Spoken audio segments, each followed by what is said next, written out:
Here's a piece of Egypt's story that I almost never hear taught in Christian church.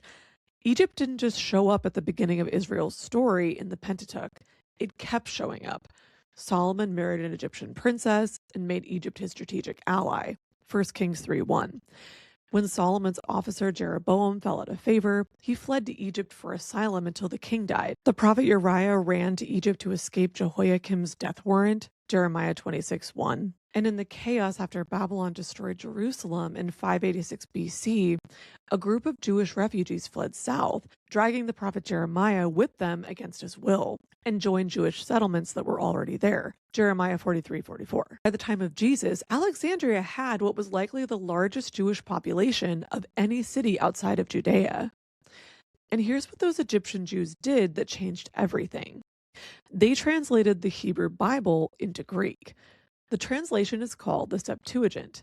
It happened in stages in Alexandria between roughly 250 and 130 BC. The Jews living in Egypt were Greek speakers by that point.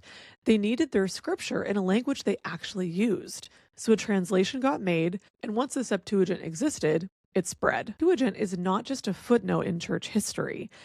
It is the Bible the early church used. According to one of my favorite resources for this series, a podcast with biblical archaeologist Amanda Hope Haley, when Jesus and the New Testament writers quote the Old Testament, what they're often quoting is the Septuagint, the Greek translation, not the Hebrew original.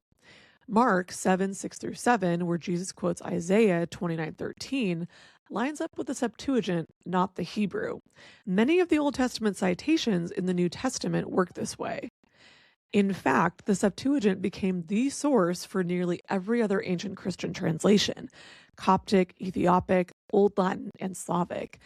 It's the text the Greek Orthodox still use as their Old Testament.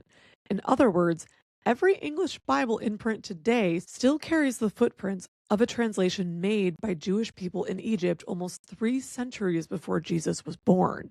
The land Israel's saying about escaping from is the land that gave the church its Bible.